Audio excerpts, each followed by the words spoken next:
ಗಣಪತಿ ಶಾರದಾ ಗುರುಭ್ಯೋ ನಮಃ. ಕೂಜಂತಂ ರಾಮ ರಾಮೇತಿ ಮಧುರಂ ಮಧುರಾಕ್ಷರಂ ಆರುಹ್ಯ ಕವಿತಾ ಶಾಖಂ ವಂದೇ ವಾಲ್ಮೀಕಿ ಕೋಕಿಲಂ. ಶ್ರೋತೃಗಳಿಗೆ ಶ್ರೀ ಚಾಮರಾಜೋಕ್ತಿ ವಿಲಾಸವೆಂಬ ಕನ್ನಡ ರಾಮಾಯಣದ ಕಿಷ್ಕಿಂಧ ಕಾಂಡದಲ್ಲಿ ವಾಲಿಯು ಶ್ರೀರಾಮನನ್ನು ನಿಂದಿಸಿದ್ದು ಎಂಬ 17ನೆಯ ಅಧ್ಯಾಯಕ್ಕೆ ಸ್ವಾಗತ. ಹಿಂದಿನ ಅಧ್ಯಾಯದಲ್ಲಿ ವಾಲಿ ಸುಗ್ರೀವರ ನಡುವೆ ಯುದ್ಧವು ನಡೆಯುತ್ತಾ ಅಂತಿಮವಾಗಿ ಸುಗ್ರೀವನು ಸೋಲುವ ಸ್ಥಿತಿಯನ್ನು ತಲುಪಿದ್ದ ಸಮಯದಲ್ಲಿ ಇನ್ನು ಸುಗ್ರೀವನಿಂದ ಸಾಧ್ಯವಾಗುವುದಿಲ್ಲ ಎಂದು ರಾಮನಿಗೆ ಎನಿಸಿದಾಗ ರಾಮನು ನೇರವಾಗಿ ಬಾಣವನ್ನು ಬಿಟ್ಟು ವಾಲಿಯನ್ನು ಧರೆಗೆ ಉರುಳಿಸುತ್ತಾನೆ. ಹೀಗೆ ರಾಮಬಾಣದಿಂದ ಎದೆಯಲ್ಲಿ ಗಾಯಪಡೆದು ರಣಧೀರನು ಸರ್ವಾಭರಣ ಭೂಷಿತನು ಆದ ವಾಲಿಯು ಕತ್ತರಿಸಲ್ಪಟ್ಟ ಮರದಂತೆ ಭೂಮಿಯಲ್ಲಿ ಕೈಕಾಲುಗಳನ್ನು ನೀಡಿಕೊಂಡು ಬಿದ್ದನು. ಆಗ ಚಂದ್ರೋದಯವಿಲ್ಲದ ಆಕಾಶದಂತೆ ಆ ರಣಭೂಮಿಯು ಭಯಂಕರವಾಗಿ ತೋರುತ್ತಿತ್ತು. ಆತನ ಶರೀರವು ಭೂಮಿಯಲ್ಲಿ ಬಿದ್ದಿದ್ದರೂ ತೇಜಸ್ಸಿನಿಂದ ಒಪ್ಪುತ್ತಿತ್ತು. ಪೂರ್ವದಲ್ಲಿ ವಾಲಿಯ ತಂದೆಯಾದ ದೇವೇಂದ್ರನು ಕೊಟ್ಟ ಸುವರ್ಣಮಯವಾದ ಕಂಠಸರವು ಆತನ ಪ್ರಾಣಗಳನ್ನು ತಡೆದುಕೊಂಡು ದೇಹಕ್ಕೆ ಮಹತ್ತರವಾದ ಕಾಂತಿಯನ್ನು ಕೊಡುತ್ತಿದ್ದಿತು. ವಾಲಿಯು ತನ್ನ ಕೊರಳಲ್ಲಿದ್ದ ಆ ಚಿನ್ನದ ಕಂಠಮಾಲೆಯಿಂದ ಸಂಧ್ಯಾಕಾಲದ ಕೆಂಪಿನಿಂದ ಸುತ್ತುವರಿಯಲ್ಪಟ್ಟ ಮೇಘಮಂಡಲದಂತೆ ತೋರುತ್ತಿದ್ದನು. ಗಾಯ ಪಡೆದು ಬಿದ್ದಿದ್ದ ಆತನ ಕೊರಳಲ್ಲಿದ್ದ ಕಾಂಚನಮಯವಾದ ಕಂಠಮಾಲೆ, ಆತನ ದೇಹಕಾಂತಿ, ಎದೆಯಲ್ಲಿ ನಾಟಿಕೊಂಡ ಸುವರ್ಣಮಯವಾದ ಬಾಣ, ಇವು ಮೂರು ಆತನ ದೇಹಲಕ್ಷ್ಮಿಯೇ ಮೂರು ಪ್ರಕಾರವಾಗಿ ಆದಂತೆ ಶೋಭಿಸುತ್ತಿದ್ದವು. ಶ್ರೀರಾಮನಿಂದ ಪ್ರಯೋಗಿಸಲ್ಪಟ್ಟ ಆ ಬಾಣವು ಎದೆಯಲ್ಲಿ ತಾಕಿ ಆತನಿಗೆ ಸ್ವರ್ಗದ ದಾರಿಯನ್ನು ತೋರಿಸುತ್ತಿತ್ತೋ ಎಂಬಂತೆ ಒಪ್ಪುತ್ತಿತ್ತು.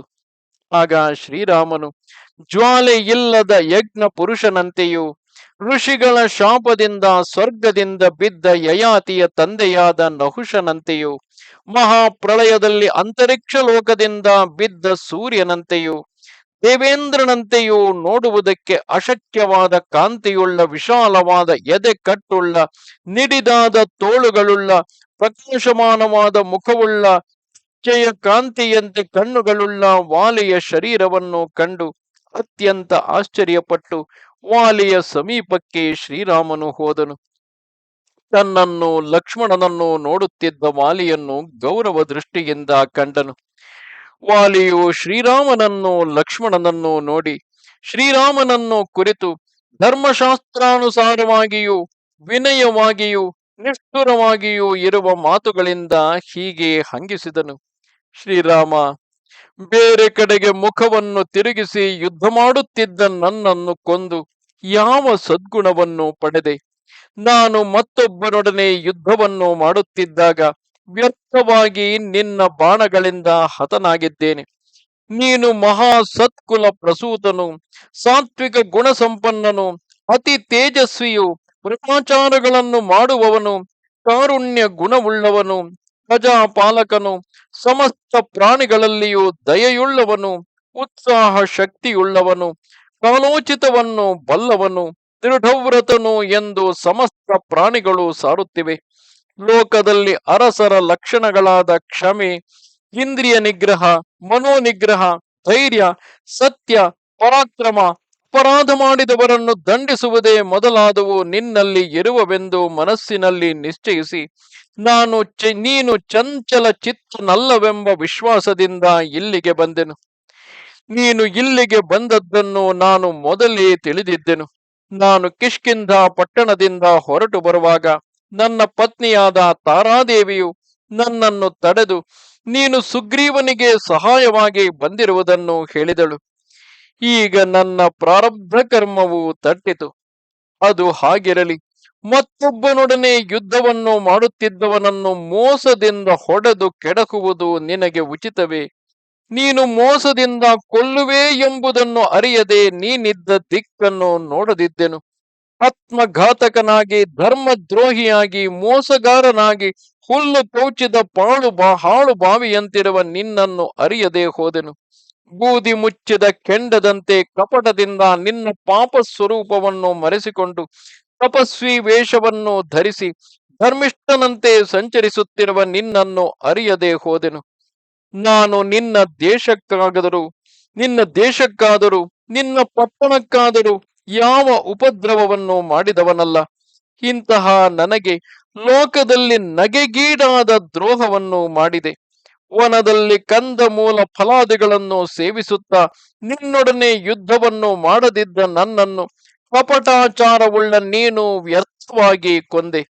ಪಾಪಾತ್ಮನಾದ ನೀನು ಧರ್ಮ ಮಾರ್ಗ ಪ್ರವರ್ತಕವಾದ ಇಕ್ಷ್ವಾಕು ವಂಶದಲ್ಲಿ ಜನಿಸಿ ಧರ್ಮಿಷ್ಠನೆನಿಸಿಕೊಂಡು ಪಾಪ ಬುದ್ಧಿಯಿಂದ ಸಂಚರಿಸುತ್ತಿದ್ದೀಯೆ. ಶ್ರೀರಾಮ, ವನದಲ್ಲಿ ಕಂದ ಮೂಲ ಫಲಾಹಾರಗಳನ್ನು ಮಾಡಿಕೊಂಡು ಸಂಚರಿಸುವುದು ಕಪಿಗಳಾದ ನಮ್ಮ ಸ್ವಭಾವ. ನೀನು ಪುರುಷೋತ್ತಮನಾಗಿ ರಾಜಶ್ರೇಷ್ಠರಾದ ರಾಜ ಮಹರ್ಷಿಗಳ ಕುಲದಲ್ಲಿ ಹುಟ್ಟಿದವನು. ಅರಸರು ಭೂಮಿ, ಚಿನ್ನ, ಬೆಳ್ಳಿ ಮೊದಲಾದ ವಸ್ತುಗಳಲ್ಲಿ ಯಾವುದಾದರೊಂದನ್ನು ಬಯಸಿ ಒಬ್ಬರನ್ನು ದಂಡಿಸುವರು. ನನ್ನಲ್ಲಿ ಯಾವ ವಸ್ತುವಿದೆ ಎಂದು ನನ್ನನ್ನು ಕೊಂದೆ. ನೀತಿ, ವಿನಯ, ನಿಗ್ರಹ, ಅನುಗ್ರಹಗಳಿಂದ ಒಂದರಿಂದೊಂದು ಕೆಡದ ಹಾಗೆ ನಡೆಯಿಸುವುದು ರಾಜಧರ್ಮ. ಅರಸರು ಕಾಮುಕನಾಗಿ ವಿನಯಾದಿ ಗುಣಗಳನ್ನು ಅತಿಕ್ರಮಿಸಿ ತಮ್ಮ ಮನಸ್ಸು ಬಂದಂತೆ ನಡೆಯುವರೆ. ಶ್ರೀರಾಮ, ನೀನು ಎಲ್ಲವನ್ನೂ ಬಲ್ಲವನಾದರೂ ಮರ್ಯಾದೆಯನ್ನು ತಪ್ಪಿ ನನ್ನ ಮೇಲೆ ಕೋಪವನ್ನು ತೋರಿಸಿದೆ. ನೀನು ರಾಜಧರ್ಮವನ್ನು ಬಿಟ್ಟು ಬೇಡರಂತೆ ಕೇವಲ ಧನುರ್ವಿದ್ಯಾ ಪರಾಯಣನಾಗಿದ್ದೀಯೆ. ನೀನು ಧರ್ಮ ಮಾರ್ಗವನ್ನು ಅರಿತವನಲ್ಲ. ನೀನು ಇಂದ್ರಿಯ ವಶನಾಗಿ ದುರ್ಬುದ್ಧಿಯಿಂದ ನಿರಪರಾಧಿಯಾದ ನನ್ನನ್ನು ಕೊಂದು ದೊಡ್ಡ ಅಪರಾಧವನ್ನು ಮಾಡಿದೆ.